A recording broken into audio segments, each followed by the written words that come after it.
আজকে আমরা দেখব প্রথম পর্যায়ক্রমিক মূল্যায়ন 2025-এর জন্য পঞ্চম শ্রেণী শারীরিক শিক্ষা এবং স্বাস্থ্য বিষয়ক যে প্রশ্ন, যেখানে কিন্তু পূর্ণমান 10, সময় রয়েছে 20 মিনিট। দেখো, যেখানে নাম, বিদ্যালয়ের নাম, ক্রমিক সংখ্যা তোমরা নিজেরাই অবশ্যই লিখবে। একটু নিচে চলে যাব, শূন্যস্থান পূরণ করো 1 নাম্বার করে। ডালে বসে কাক ডাকে কা কা কা, শিয়াল ডাকে হুক্কা হুয়া, ময়রাতির দোকানেতে অনেক মিঠাই রসগোল্লা ছিল মস্ত এক কড়াই। দেখো, এইভাবে রয়েছে, তোমরা অবশ্যই উত্তরগুলো নিজেরাই কালেক্ট করবে বা লিখবে। ঠিক অথবা ভুল লেখো। থুথু যত্রযত্র ফেলা উচিত নয়, ঠিক। ডায়রিয়া রোগে শরীরের জলাভাব হয়, ঠিক।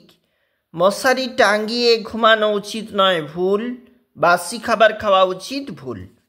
এর পরের প্রশ্ন 2 নাম্বার করে, সুখাসনের 2টি উপকারিতা লেখো। দেখো তো, এখানে একটু লেখা রয়েছে, তোমরা দেখবে। ফুটসল খেলার মাঠের দৈর্ঘ্য ও প্রস্থ কত? দেখো, যদি কোনো প্রশ্ন ভুল থেকে থাকে তোমরা অবশ্যই ঠিক করে লিখবে।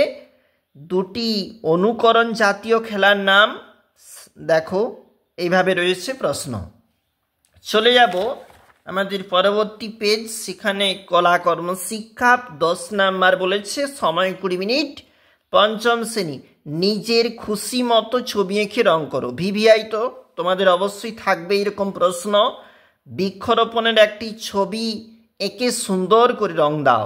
অবশ্যই গুরুত্বপূর্ণ। আমরা সেটি দেখছিলাম প্রশ্নপত্রের। আজকে আমরা দেখছিলাম পঞ্চম শ্রেণীর স্বাস্থ্য এবং শারীরিক শিক্ষার যেখানে প্রশ্ন।